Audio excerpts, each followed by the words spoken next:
It was the most powerful political idea in history. A new faith for a skeptical age. It promised a world of harmony and abundance, if only property was shared by all and distributed equally. The idea was called socialism, and it spread farther and faster than any religion in history. Then, in almost the blink of an eye, it all collapsed. What happened? In this series, we trace the rise and fall of an idea that changed the world, an idea that promised a heaven right here on Earth.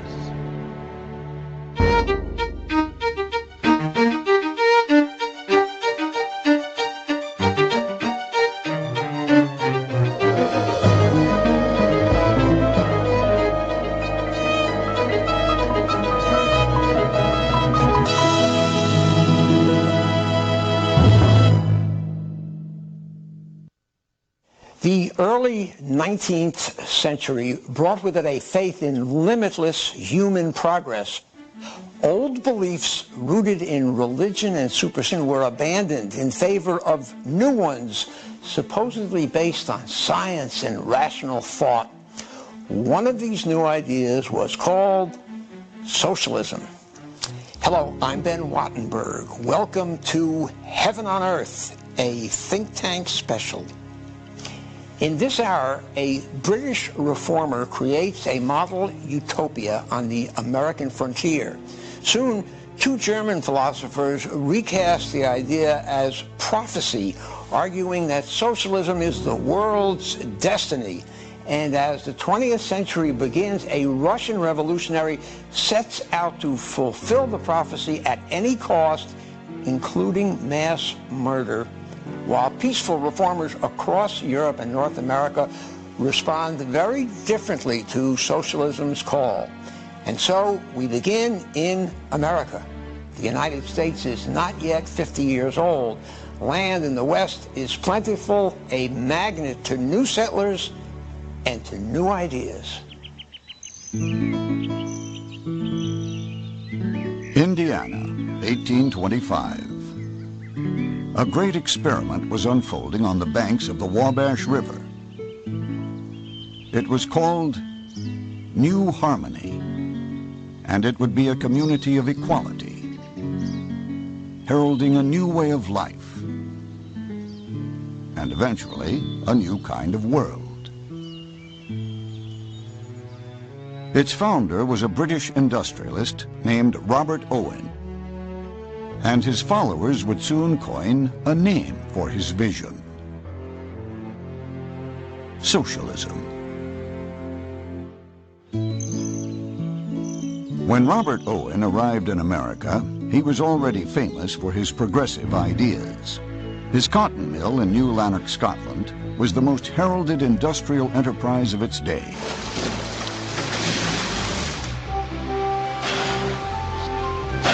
He shortened working hours, restricted child labor, and even provided sick pay.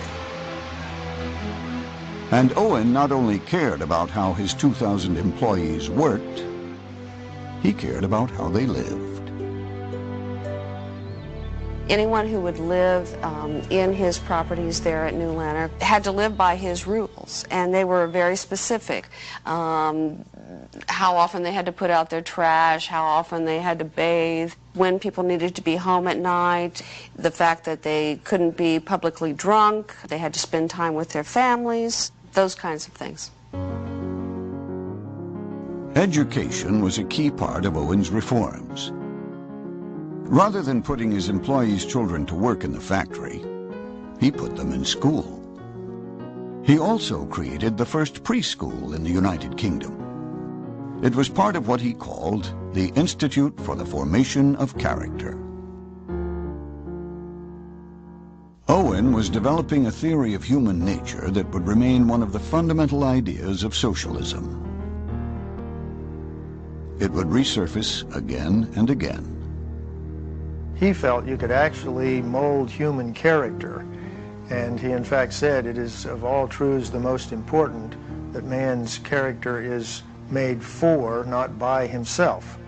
So he's an environmental determinist, and he believes that if you can begin virtually at birth and have this child in a superior environment, then you will, through education and liberation of this person's intellect and spirit, you will actually produce a perfect character. He called this the second coming of the truth. I think he really did believe he was the second Messiah, that he had come, unlike Jesus, who could only tell the truth in parables. Owen, on the other hand, could actually say the literal truth, because he had the science. People took Owen seriously. When he arrived in America in 1825, a joint session of Congress was convened to hear his ideas. Before an audience that included President James Monroe and President-elect John Quincy Adams, Owen announced he had purchased an entire village in Indiana. There, he would further the work begun at New Lanark. But this time, his community would be one of true equality.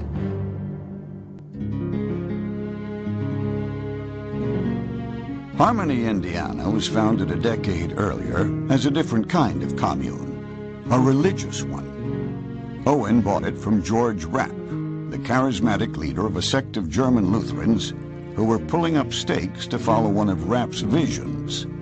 They left behind 160 buildings and some 30,000 acres of fertile land. If you think of Indiana at that time period, it was the wilderness. And here in the middle of the wilderness, you had this beautiful town of brick and clapboard houses, a magnificent cruciform church in the middle of town in the commons. It was very sophisticated. It was called the Athens of the West at that time. On April 27, 1825, Robert Owen welcomed 800 eager arrivals to the town he had rechristened New Harmony. One group in particular was attracted to New Harmony: intellectuals. The village soon became a center of progressive thought and experiment. You had education at all levels, from infant to adult education. You had a newspaper being published. You had natural scientists out exploring the environs of New Harmony and beyond, creating natural science books to show people about the wonderful new species they're finding in the Midwest. You had people lecturing about equal rights for women.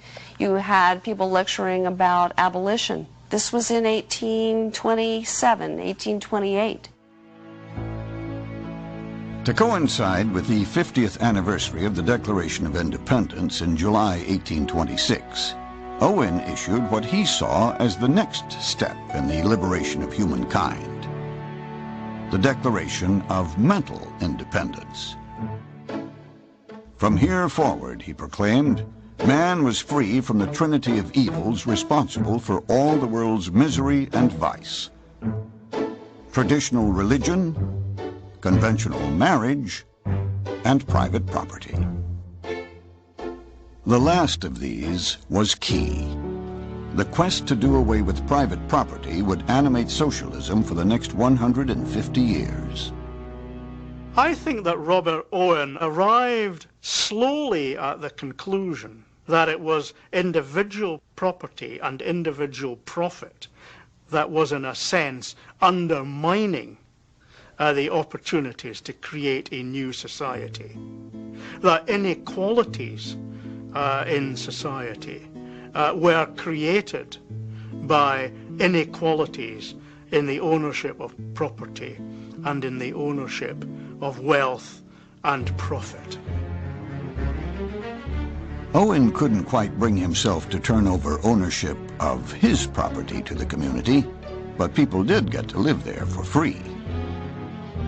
All goods were distributed at the village store.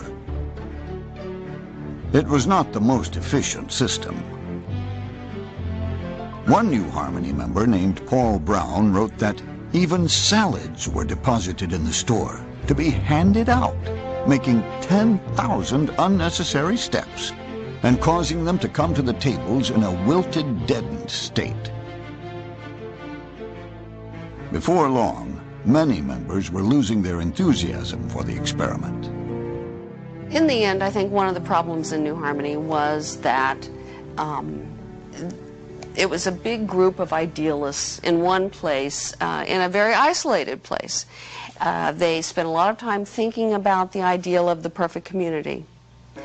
Ultimately, you had a lot of thinkers and not enough doers. The work simply didn't get done. Before long, industries that had thrived under George Rapp's followers were either sputtering or out of business altogether. After 2 years, several reorganizations, and 7 different constitutions, Owen's great experiment collapsed. Owen had a very hard time acknowledging that there was a failure at New Harmony, and through a period of many months when everyone around him, including his sons, was saying things are falling apart, Owen was saying things are going great here. But eventually he couldn't keep up that pretense any longer because everyone was leaving. And so Owen found a kind of alibi, I think, in blaming the people who came to New Harmony as being poor human material for his experiment. Owen's son Robert Dale stayed at New Harmony after its collapse. He had a different assessment of his father's experiment. He wrote, "All cooperative schemes which provide equal remuneration to the skilled and industrious and the ignorant and idle must work their own downfall.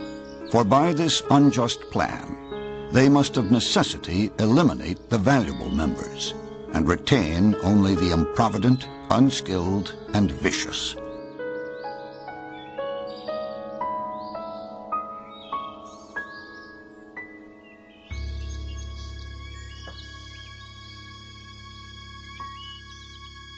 Despite the failure of New Harmony and other early attempts to put socialism into practice, the idea continued to generate great excitement.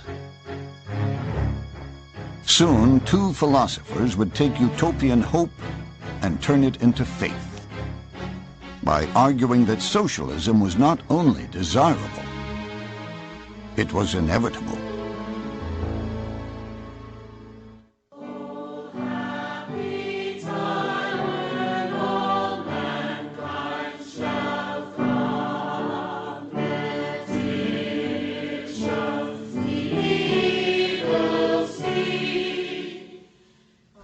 Back in England, Robert Owen and his followers were building gathering places for the socialist faithful. They called them halls of science.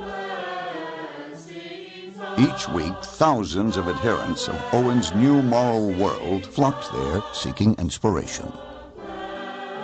Even though they proclaimed earnestly that they had contempt for all religion, every Sunday they would all gather and bring their families there, but they didn't call them services, they called them meetings, and then someone would get up in the front and do something that sounded like a sermon, but they called it a lecture, and then they would all sing from a special book of socialist hymns, except they wouldn't sing about God and goodness, they would sing about equality and brotherhood. In 1843, the Manchester congregation included a 22-year-old German journalist and radical named Friedrich Engels. For a young man rebelling against the faith of his parents, the services held a great appeal. Engels was a bit of a rebel. I think he was the typical frat boy in many ways. He was very interested in the military, he was interested in sports, he loved pubs, he loved women. But he was also an intellectual. He was in many ways the kind of person you would immediately recognize as a leader and as somebody people would congregate around.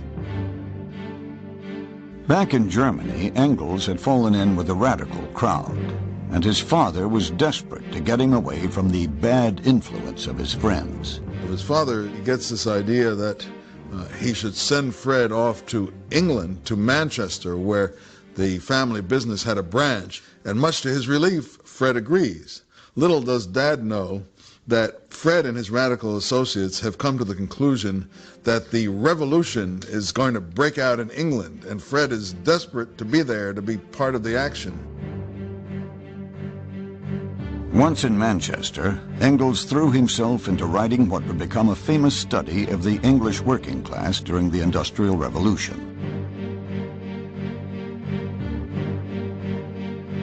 It was a very grim picture. I mean, workers in the 1840s in England, they lived miserable lives. They lived in squalid conditions. They worked 16, 18 hours a day. Child labor, female labor was incredibly common. Disease was rampant.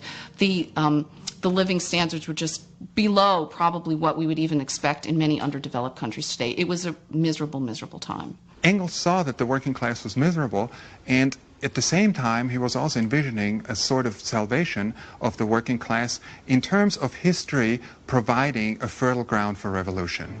He understood that the workers sooner or later would understand that history was working in their favor, and therefore history would radicalize them. And by being radicalized, workers would no longer passively see themselves as victims of capitalism, but would actively seek to change it. Engels was soon contributing to Owen's New Moral World and other radical publications. Among them was a newspaper edited by a man who had once been part of young Fred's circle of college radicals back in Germany, the 25-year-old Karl Marx. Marx, starting very young, was very charismatic. He had this forbidding style and this great genius for theoretics, where other people saw a meaning, Marx could see a meaning within a meaning, behind a meaning, and then a bigger meaning. And his colleagues would just look at him awestruck and say, "This is our great genius who can figure it all out." Marx had little use for the ideas of his colleagues. But one of Engels' articles caught his eye. The two men began corresponding, and in the summer of 1844 they arranged to meet in Paris. It was the beginning of one of the most intellectually fruitful partnerships in history. Marx was the prophet. His personality and his nature made him a flamboyant and charismatic figure, and Engels was very willing to defer to that. But Engels' early work and early research really provides much of the foundation upon which Marxism is later built. And Engels, of course, also supports Marx not only through his research, but financially and psychologically. And so without Engels, in any number of ways, Marxism would never have come to be. In January 1848, students and workers took to the streets of Palermo. By February, the revolt had spread to Paris. Soon, nearly 50 uprisings engulfed the European continent from Russia to the English Channel. Marx and Engels rushed home to Germany to join the barricades. They had just finished writing a platform for a workers' organization based in London. The pamphlet would become known as the Communist Manifesto. The manifesto's timing would forever link it to revolution, adding to its mystique. Soon the world would learn the central premise of Marxism, that the history of all hitherto existing society is the history of class struggles. For Marx and Engels, the heart of the system of capitalism was exploitation. As they saw it, the workers were the ones who were creating the things that were coming out of the factories, but the capitalists were the ones who were keeping most of the profits. What they talked about was the means of production, the Marxist term for the machinery, the factories, and this was terribly unjust. And the only way to rectify it was for the workers to get together and take the factories away from the capitalists so that they could have the complete benefit of the products that they themselves were creating. The Communist Manifesto predicted that as capitalism progressed, the working class would become so large and so poor that revolution would be inevitable. The result, socialism, a new workers' state where people contributed according to their ability and received according to their need. In time, government itself would become unnecessary and give way to a new stateless society Marx and Engels called communism. What Marx and Engels said was, don't worry, whatever happens to you, no matter how miserable your lives are, no matter how desperate your political struggle seems, history is working its way towards this outcome. And that's what gives Marxism its incredible force.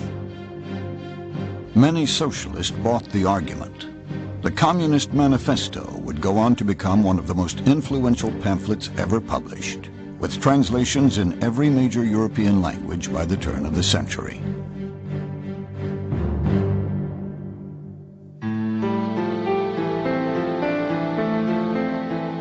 But the manifesto was just a summary. Marx soon set to work on a volume that would lay out a comprehensive theory of socialism. In 1851, Marx wrote to Engels that he hoped to finish it in 5 weeks. But 5 weeks grew into 5 years, and then another and another 5. All the while, Marx depended almost entirely on Engels for financial support. The one time Marx went out and got an actual job was as a correspondent for the New York Tribune newspaper. But he didn't speak English, and so he couldn't write the articles himself. Engels did speak English, and he got Engels to ghostwrite the articles for a number of years until he got his own English up to a level where he could write some himself. It took Marx nearly 20 years to finish his masterwork. In 1867, the first volume of Das Kapital was finally complete, with more volumes promised. The book would soon be hailed as a breakthrough in political and economic thought. In the scientific tenor of the time, after all, we have to understand that we're talking about the 19th century here, Marx had accomplished, at least in the mind of many socialists, what Darwin had accomplished for biology. He had laid bare the development of economic laws that were at work in capitalism. And in that sense, he had revealed the motor of history, economic development. And it is to Marx still that we owe this kind of economic view of history, as seeing people as sort of players in a drama in which economic forces are primary, and classes more than individuals as the kind of motor force of history. Engels survived Marx by 12 years. Thanks in large part to his public relations work, Marxism spread to workers' movements in Germany and across Europe.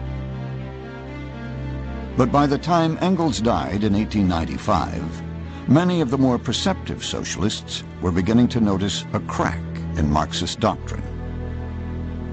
By the end of the 19th century, Marxist theory has been around for about 50 years. But it's not coming true. The workers are not getting poorer, and they're not becoming revolutionary.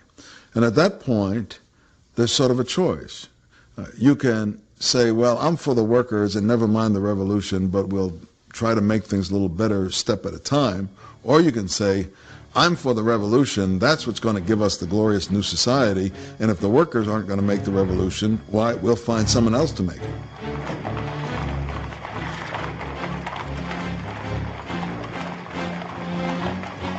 As the 19th century drew to a close, 2 very different men would step up to make the case for each of these options. It would rupture the movement in 2.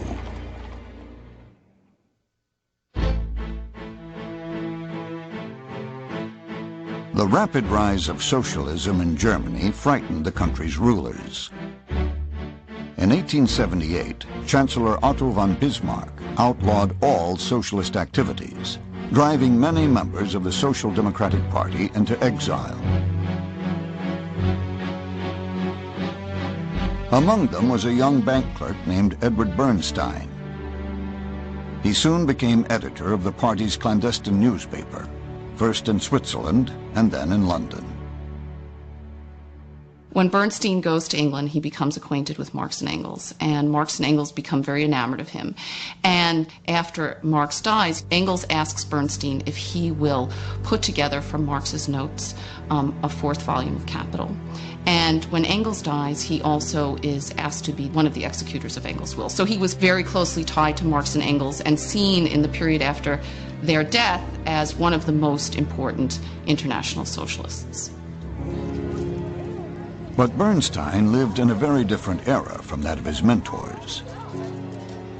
Standards of living were changing, just not in the way Karl Marx had predicted. It wasn't long before Bernstein began to question his Marxist faith. I think that he thought that capitalism was evolving along the lines of becoming more and more inclusive of the working class. And he had some empirical evidence that showed that the working class was not getting poorer, and it showed that therefore the Marxist vision, somehow something was wrong with it. Bernstein decided he had to face his doubts. "I said to myself," he wrote, "this cannot go on. It is idle to try to reconcile the irreconcilable. What is necessary is to become clear just where Marx is right and where he is wrong." Bernstein's critique became known as revisionism, and it stirred up an urgent debate among socialists around the world. Bernstein said that what usually is understood to be the final goal of socialism is nothing to me. The movement is everything. That really caused consternation in the party, because people thought that Bernstein had given up the great goal, and the great goal of socialism, as we know, of course, was the breakdown of capitalism, and Bernstein was no longer interested in, or did no longer believe in, the breakdown of capitalism. And if that's the case, then Bernstein actually was no longer a Marxist socialist, and if that's the case, it's as though the Pope in Rome was no longer a Catholic.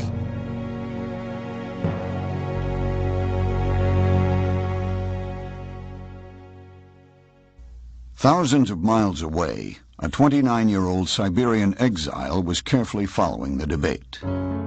His eventual response to Bernstein's criticisms would forever change the face of socialism. His name, Vladimir Ilyich Ulyanov, better known by his nom de guerre, Lenin. Lenin was, first of all, probably Russia's most exuberant workaholic in a country that did not have a work ethic. He was enormously hardworking. He was enormously smart. He had supreme self-confidence and a belief that he really knew what was right for everybody, and particularly for the future of his country.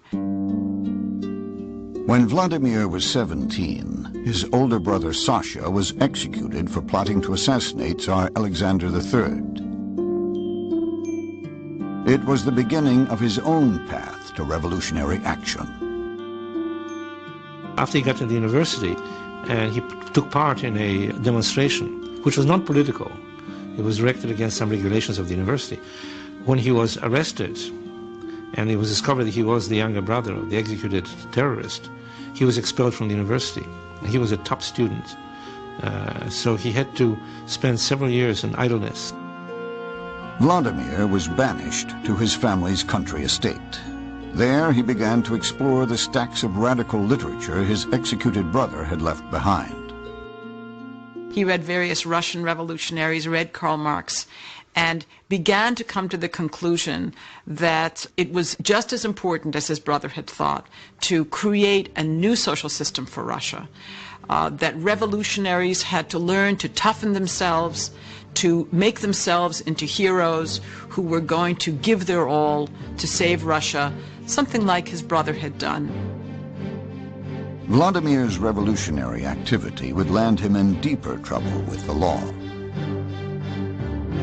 By the time he heard about Edward Bernstein's writings nearly a decade later, he was in exile yet again, this time in Siberia. His life now revolved around one goal: revolution. Lenin was an individual who was often in a state of rage. That was his personality. But he was infuriated by Bernstein. But unlike a lot of the others, Lenin in effect realized that Bernstein was right, that the workers were not becoming revolutionary. When Lenin returned from exile, his younger brother met him at the train station. Dmitry Ulyanov would later recall the first topic on his brother's lips, the need to refute Bernstein. Lenin soon laid out a radically different idea of what to do if the workers wouldn't make the revolution. He developed quite early on what I would call a politics based on the absence of trust. So if you can't then trust the workers to make a revolution, whom can you trust? And Lenin said the only people you can trust are full-time professional revolutionaries like himself, who will make a revolution in the name of the people. Lenin in effect said, heck with the workers, the revolution is everything. Except Lenin wasn't quite that honest. He didn't say, heck with the workers. He said, we'll have to discover the vanguard of the workers or of the proletariat, and that will be, well, me and my pals, and we'll make the revolution for the workers. For Lenin, this was more than just a theory. In 1900, he left for Europe to start an underground newspaper, Iskra, or Spark, to ignite a new revolutionary movement in Russia.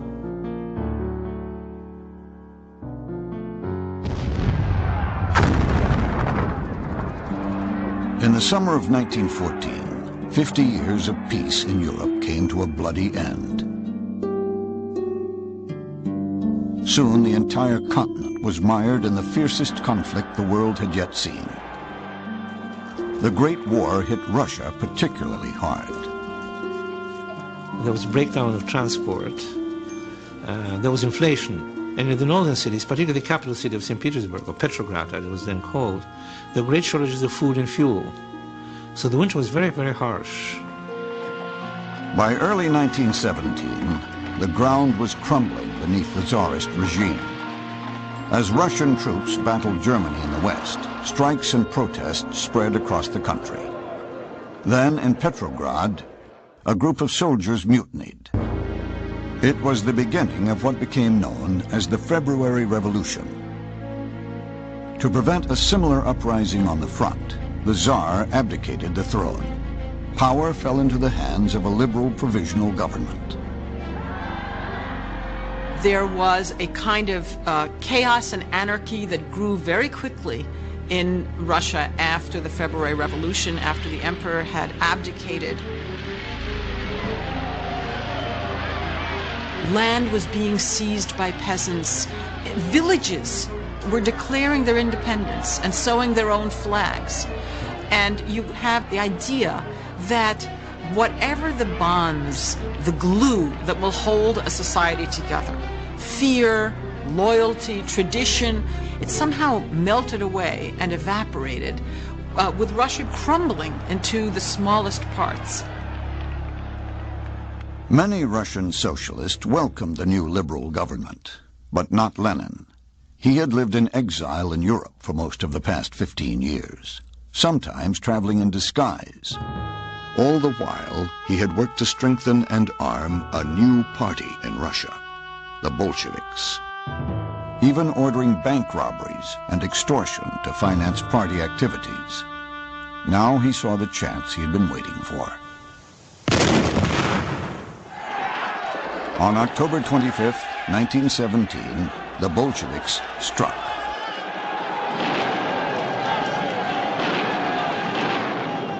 This is a later Soviet reenactment of Lenin's men storming the Winter Palace in St. Petersburg. In reality, the revolution was much less dramatic. The provisional government yielded with little bloodshed. Many didn't expect the new regime to hold on to power any longer than the provisional government had. When Lenin and the Bolsheviks seized power, they really were a tiny minority. And immediately, the Bolshevik regime found itself embroiled in a civil war, which it won militarily, but it also won because the Bolsheviks had been very successful in their use of propaganda to win what we might nowadays call the hearts and minds of the Russian people.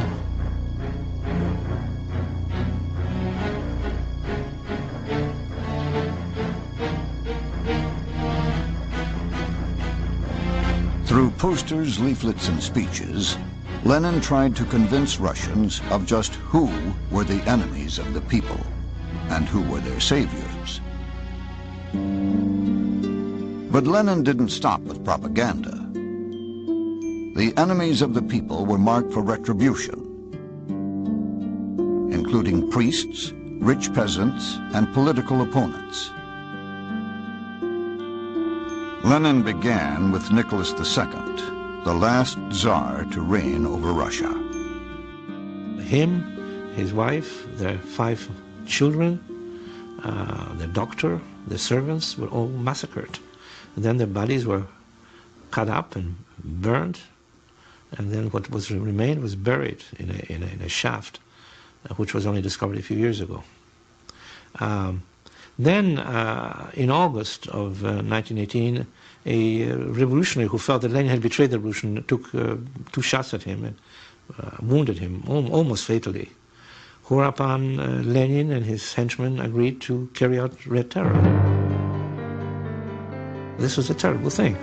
People were taken out of prison where they were put political prisoners who had never been tried, had done nothing against the Bolsheviks, and were just summarily shot.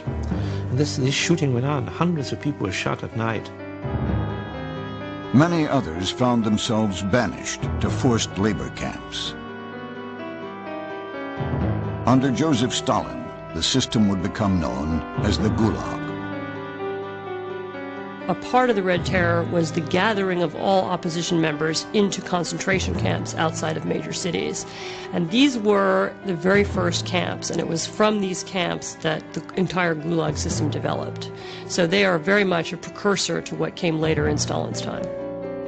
The Tsar had been reviled as a tyrant for executing a handful of violent radicals. Under Lenin and his followers, millions would die at the hands of the state.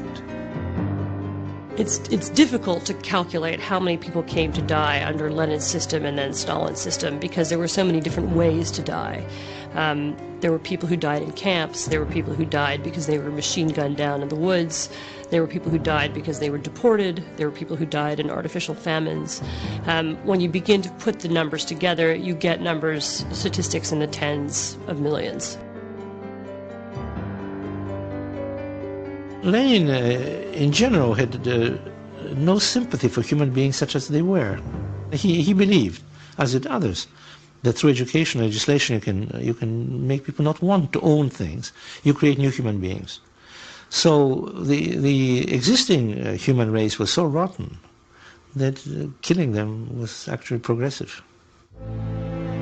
Amidst terror and war, Lenin was building a system of government unlike any seen before.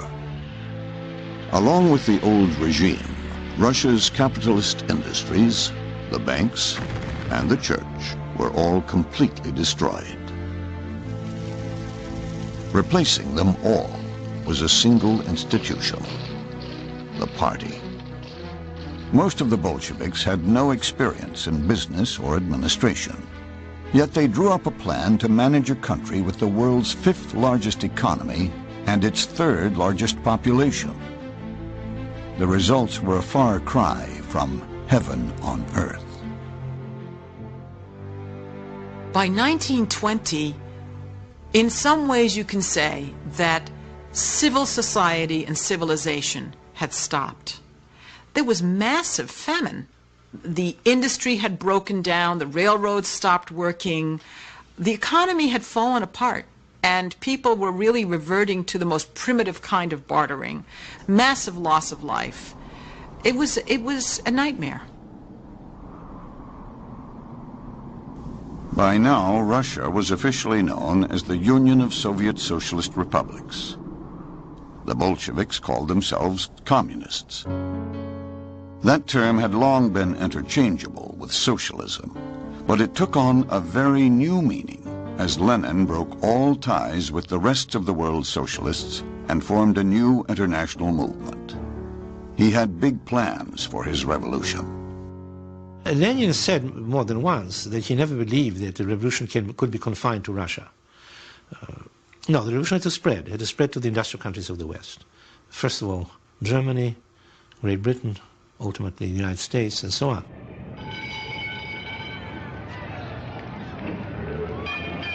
In the Marxist scheme of things, the most advanced capitalist country was the one that was supposed to be transformed first, and that was the United States of America. But ironically, socialism never gained the popularity in America that it gained in almost all other countries, basically because its main constituency, or supposed constituency, the working class, the labor unions, simply didn't accept it. They wrestled with it for a while and then rejected it. In America, the split between trade unions and socialists goes all the way back to the very beginnings of the organized labor movement in the late 19th century. Spurred by Marx and Engels, workers' movements across Europe were gaining strength, and most were embracing socialism as their guiding philosophy. In America, too, workers were organizing, but they would choose a very different path. Led by a straight-talking cigar maker named Samuel Gompers. The irony about Sam Gompers is that he was a Marxist who forged an anti-Marxist labor movement. Gompers was born in a poor family in London and moved to the United States in his teens, becomes a skilled cigar maker. And all this time, he is a socialist. He's reading Marx, he's reading Engels, he's reading other classics of European socialism. And he believes that the best way to organize workers to demand their emancipation, the best way to achieve socialism is by making the trade unions themselves stronger. Gompers rejected the idea that workers needed radical intellectuals to help them achieve their goals. I saw that betterment for working men must come primarily through working men, he wrote. I saw the danger of entangling alliances with intellectuals who did not understand that to experiment with the labor movement was to experiment with human life.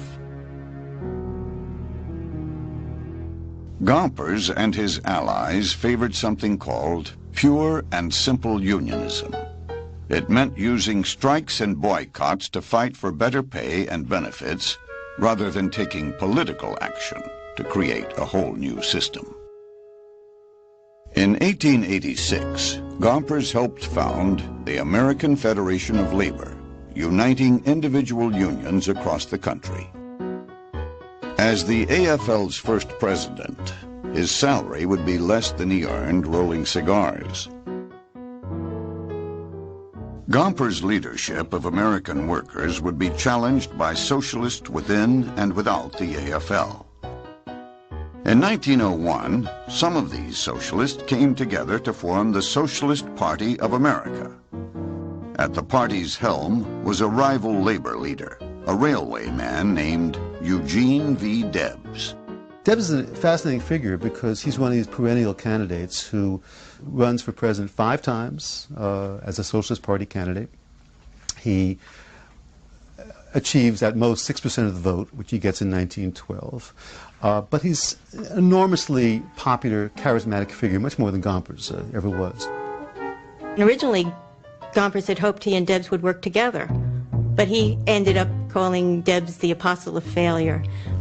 He was involved with the Western Labor Union, then the American Labor Union, then the IWW, and Gompers felt any attempt to organize a rival trade union was, in effect, doing the employer's job to weaken the union. You then had union fighting union. By 1903, the American Federation of Labor represented more than 1.5 million union members and was becoming a force to be reckoned with in American life. At that year's AFL convention, Gompers forever parted ways with his old allies. "I want to tell you, socialists," he said, "I have kept close watch upon your doctrines for 30 years, have been closely associated with many of you, and I want to say that I am entirely at variance with your philosophy. Economically, you are unsound, socially, you are wrong, industrially, you are an impossibility."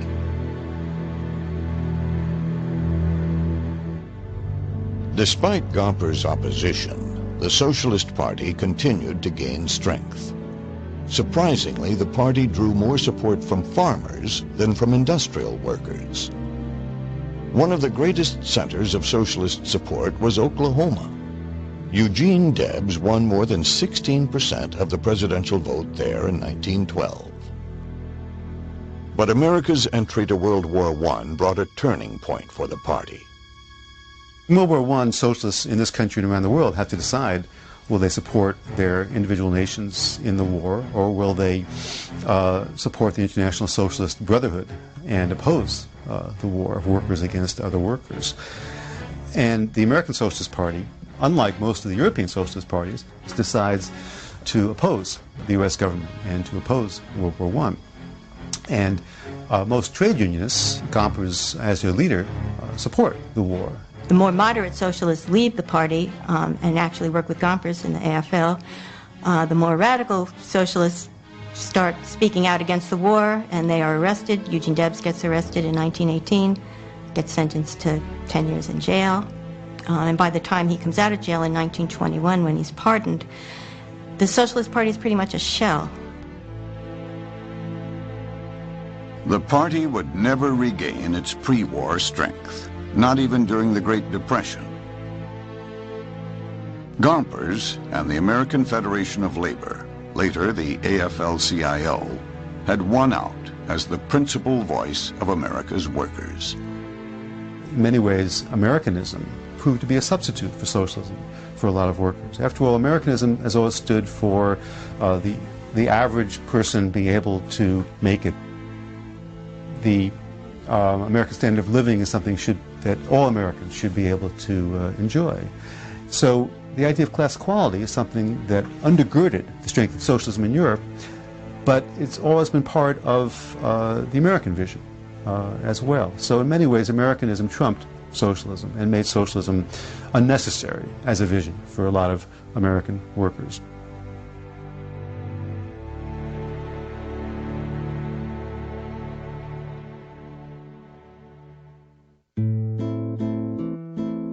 But socialism would yet find life in North America. As the Socialist Party faded from the U.S. political scene, some of the farmers who had embraced its ideals would take their politics north, to Canada. Today, Americans think of Canada as a more radical, a more socialist place. Well, the irony is that Canada's first socialist politicians, Canada's first socialist intellectuals are Americans. And that is something that people today have forgotten. Socialism, when it comes to Canada in an effective way, is an American import. Between 1898 and 1915, nearly 1 million people emigrated from America to Canada. Lured by cheap farmland, most settled in the western Canadian provinces of Alberta, Saskatchewan, and Manitoba, the last North American frontier. They brought their knowledge of how to wrest a living from the soil, and a set of political convictions rooted in their experience. Farmers in the prairie provinces of Canada and the northern Great Plains of the United States all faced similar problems in the early 20th century. They were all growing wheat. They felt that they were being gouged by the railroads, by the bankers. They felt that the market conditions were working against them. Rather than seeing this in terms of impersonal market forces, they personalized it and viewed bankers, railroad men, lawyers as the enemy. The way you express your protest at the turn of the century is, hey, wait a minute, why don't we nationalize these things? And from that, as the institutions resist, you move fairly logically and pretty quickly towards radicalism. And they're radicalized in Canada in the same way, by the same people, in the same organizations as they are in the United States. But let me emphasize, these organizations start not in Canada, but in the United States. Every major U.S. farmers' organization would resurface in Canada in some form. By the 1920s, these organizations and their successors began to make their voices heard throughout the prairie provinces. They were very soon able to influence electoral politics in Manitoba, Saskatchewan, and Alberta simply by the power of their numbers. But it's really not until the Great Depression begins on the prairies, really in the 1920s, not the 1930s, with drought, with the collapse of the wheat market, that farmers began to contemplate forming their own independent political force. In 1932, a new political party emerged from a conference in Saskatchewan, the Cooperative Commonwealth Federation, the CCF.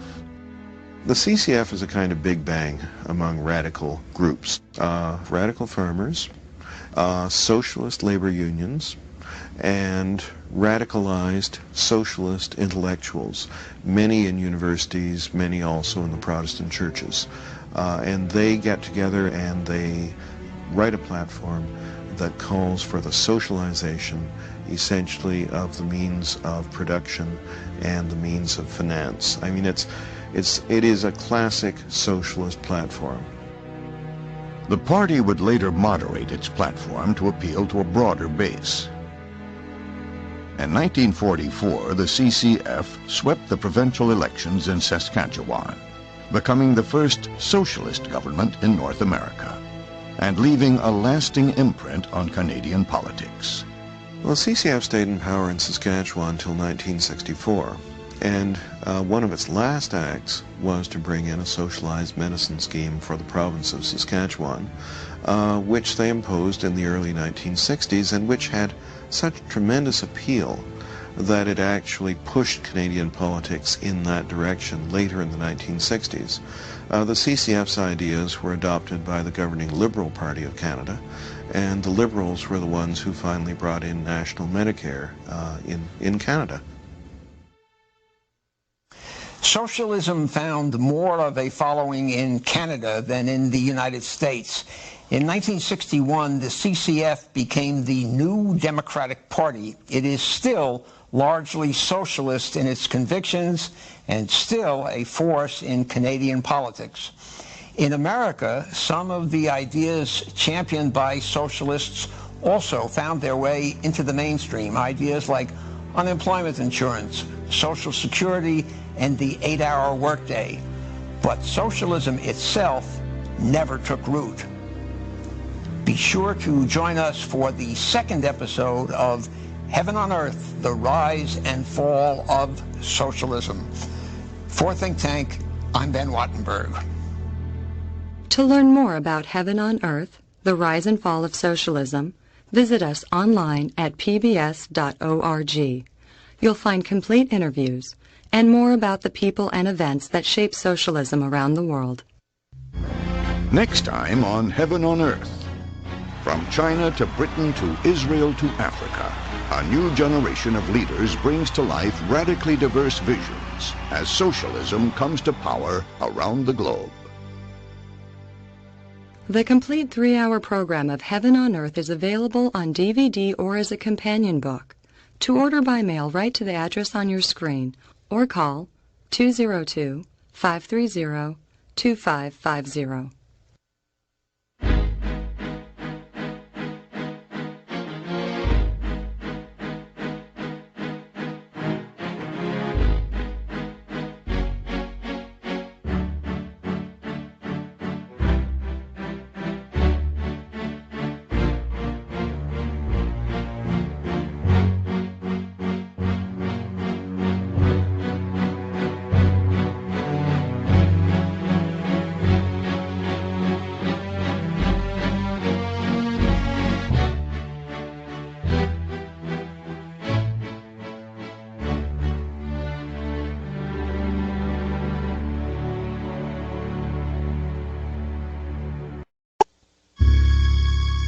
When Vladimir Lenin seized power in Russia in 1917, he created the world's first socialist state. But other socialists said that Lenin's dictatorship wasn't true socialism at all.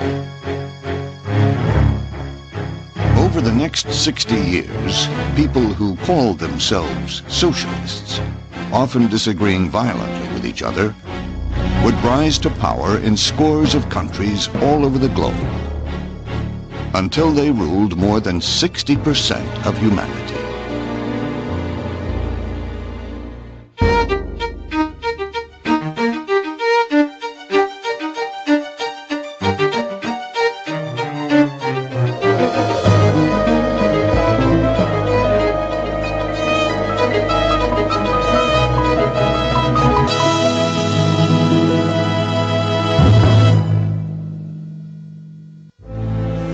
Seen the future, and it works. Those were the words of American journalist Lincoln Steffens after visiting the Soviet Union in 1919. Even though the Bolshevik Revolution frightened people around the world, for many it seemed to validate Karl Marx's prophecy that socialism's triumph was inevitable. Hello, I'm Ben Wattenberg. Welcome to the second episode of Heaven on Earth, a think tank special. In this hour, the communist revolution spreads to China. Democratic socialism comes to Europe, and socialism emerges as a new path to economic growth in the third world. But as socialism in its many forms continues to spread, it brings with it disappointment and despair. Nowhere does the reality live up to the ideal. And so we begin in the new Soviet Union, that is the Union of Soviet Socialist Republics. Vladimir Lenin died of a brain hemorrhage in January 1924. He was only 53 years old. But in his relatively short life, he had laid out a path to power for revolutionaries around the world. What Lenin did electrified, excited, inspired, terrified different people all over the world, depending on their frame of mind. And one of the more curious things it did was it gave birth to fascism. Lenin had showed that you could take Marxist doctrine and sort of twist it all around. And there was Mussolini in Italy, and he says he too is a revolutionary. For him, like for Lenin, making the revolution is the main thing. And he says, well, if we could throw out the proletariat and put in the vanguard of the proletariat, maybe we could throw out the proletariat and put in the nation instead. And all over Europe, there were groups of socialists who suddenly became nationalists.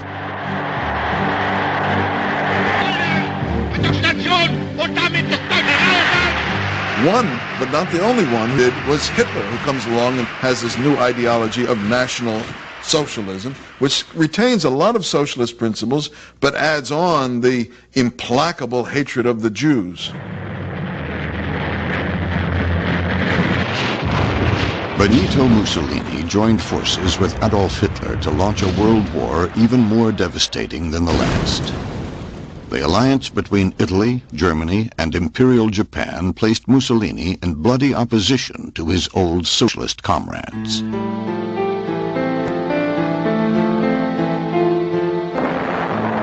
In the end, the grandiose ambitions of fascism went up in smoke. The world last glimpsed Mussolini's body strung up at an abandoned gas station in Milan. The very next day, Hitler shot himself. With the defeat of the Axis powers, the ideology of fascism collapsed. But the death of this strange offshoot only cleared the way for other branches of socialism to flourish. In the aftermath of World War II, communism spread like never before. The Soviet Union's military gains in World War II set the stage for communist governments to take power in Eastern Europe and North Korea. But communism's biggest post-war conquest was yet to come. 4 years after the war's end, insurgent communist forces in China drove the pro-Western nationalist government off the mainland.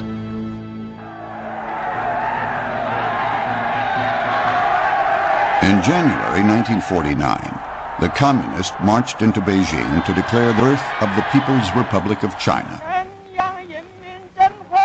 Their leader was a 55-year-old intellectual named Mao Zedong. Mao was a true revolutionary. He did not believe in normalcy. He did not believe in routine. He disliked bureaucracy. What he did was to mobilize millions of peasants to join the communist revolution. Mao gave the Chinese people what came to be called the Iron Rice Bowl, a promise of lifelong economic security. But the price was submission. The party would soon control everything. The books people read, the clothes they wore, even whom they married, and how many children they had.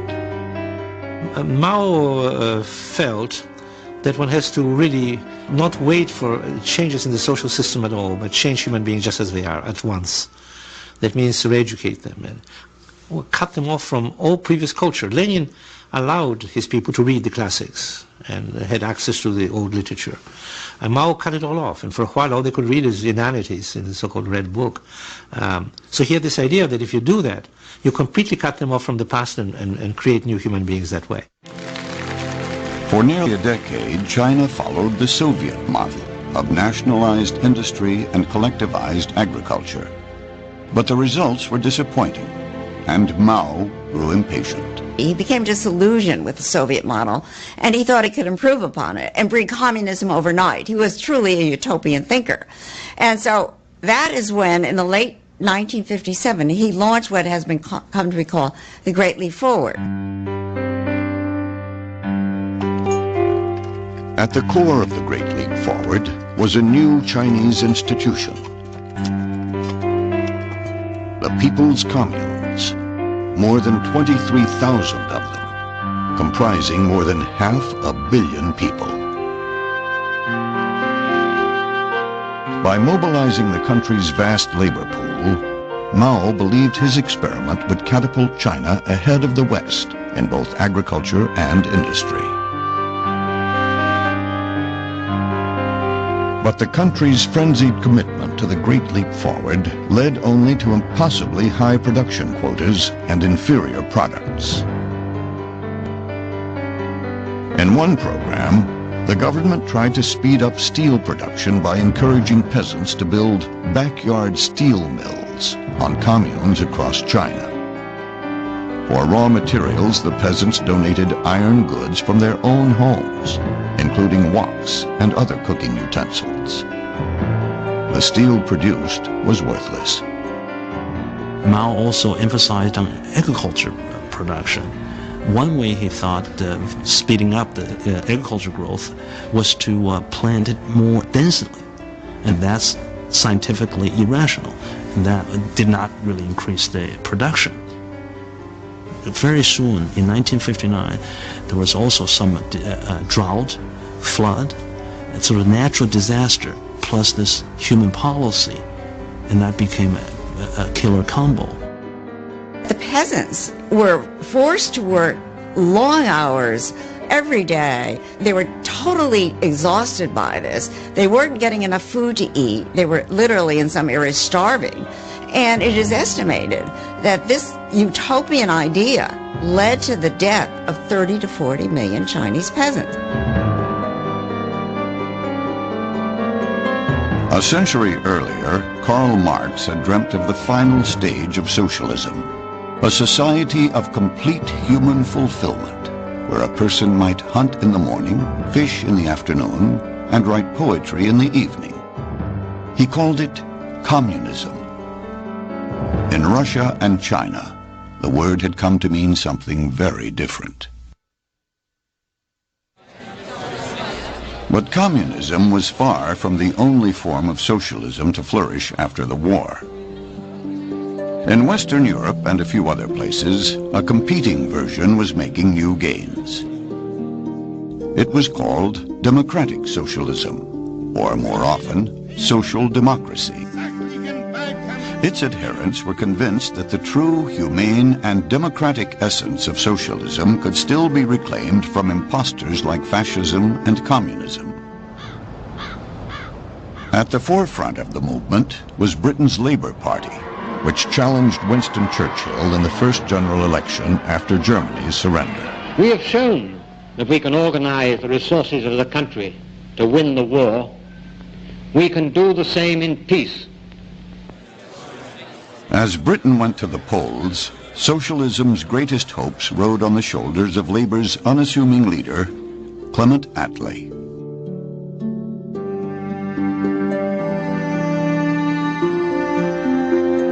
Clement Attlee began life as the painfully shy son of a prominent London solicitor.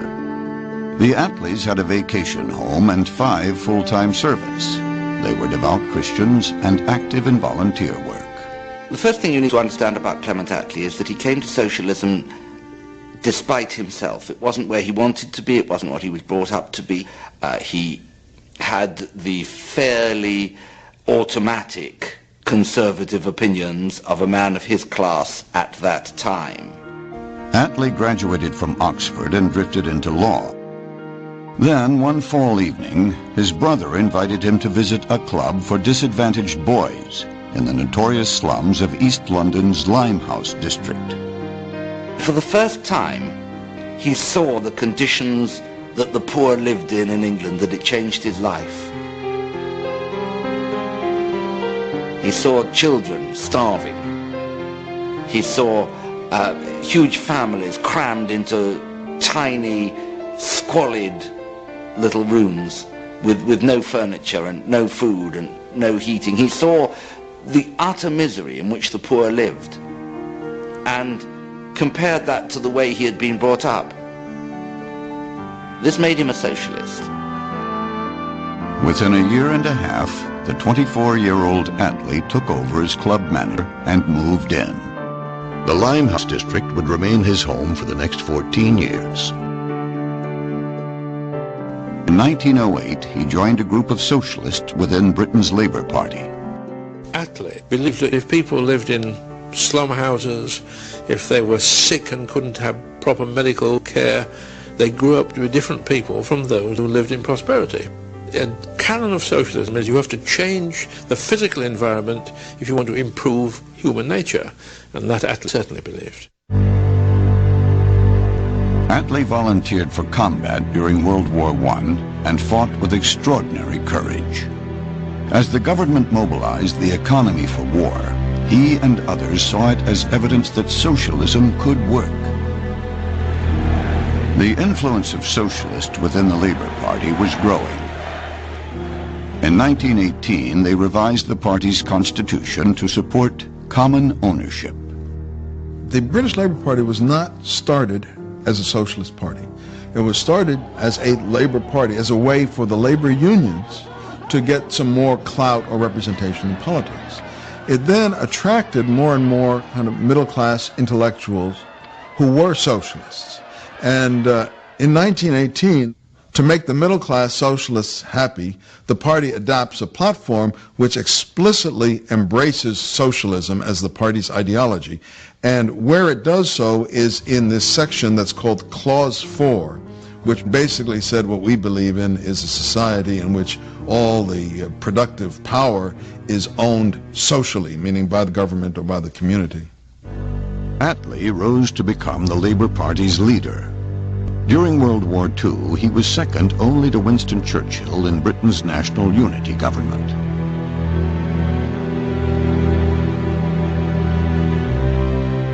When a peace was finally won, much of Britain lay in ruins. In June 1945, the country held its first general election in nearly a decade. The choice was between Winston Churchill and Clement Attlee, two men who had joined together to fight the Germans, but now had different visions of how to rebuild Britain.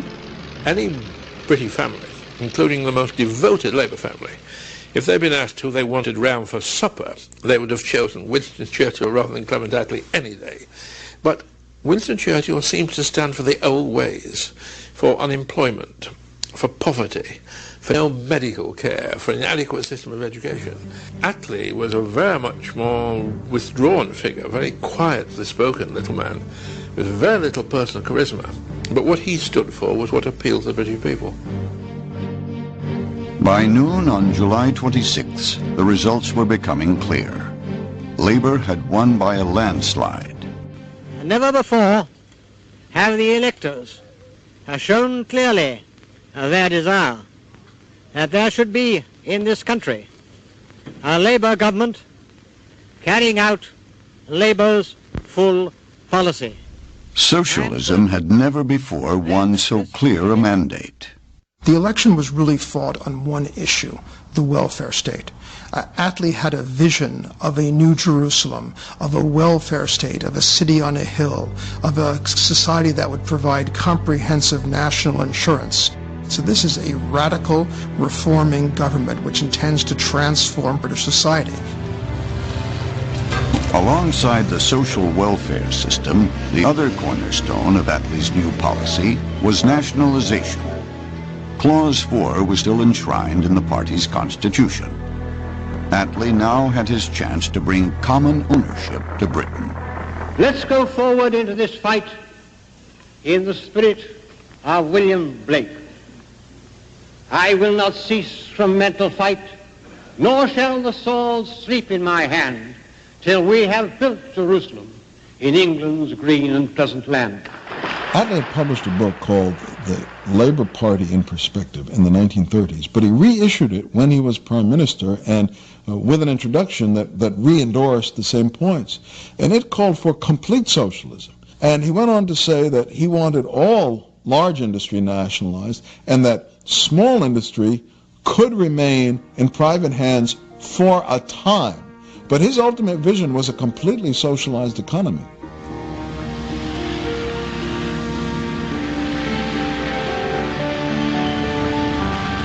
Attlee's government would remain in power for 6 years. Before it left office in 1951, it had nationalized much of the country's industry and introduced an array of social welfare programs. They took into public ownership coal, rail, steel, road haulage, gas and electricity. They created a national health service, free medical care for everybody.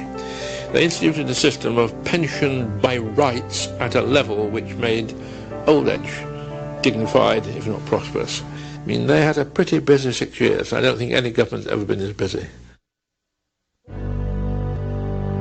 As the Attlee government put socialism to work rebuilding Britain, the idea was being used for building a nation in another part of the world. A war-torn Britain could no longer support its far-flung empire. And one by one, colonies and territories began to fall away from the mother country. 1948 brought the creation of the new state of Israel from part of the British trusteeship of Palestine. For decades, the Zionist movement had been struggling to create a Jewish state by settling Jews in Palestine. Many of these settlements were collective socialist villages called kibbutzim. The kibbutz saw itself as socialist, but also at the same time as the expression of a national revolution. And they saw themselves as, in fact, the future Jewish society of this land.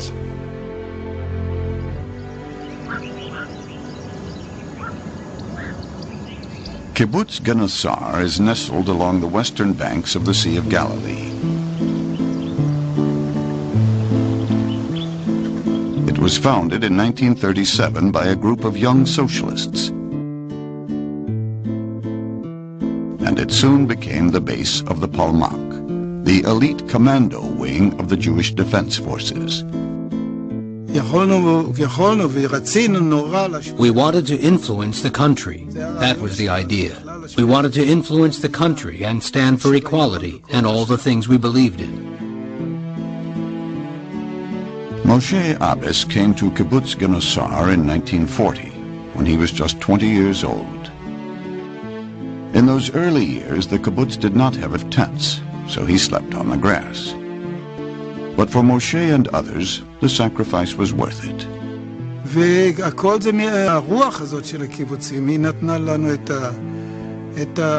The spirit of the kibbutz, what gave us the strength to live that way. Someone asked me once if I was religious, and I told them I have one religion, and that is the kibbutz. It covers everything you need.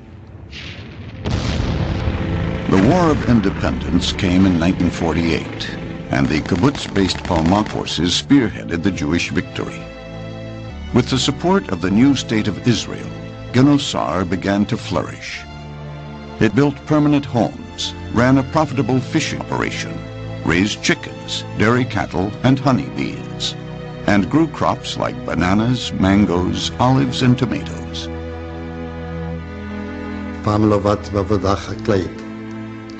I had never worked in farming or agriculture before, and I had never had to go by the decisions of a collective.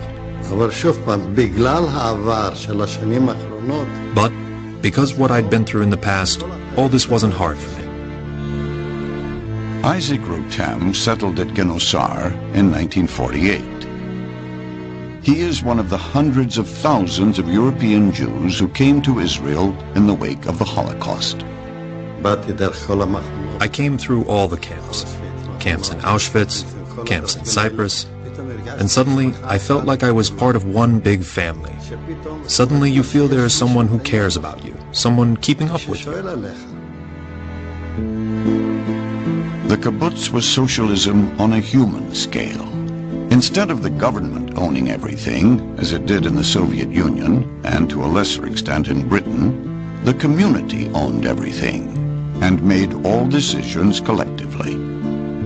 The motto of the kibbutz movement was borrowed from Marx, which was, from each according to his ability, to each according to his need.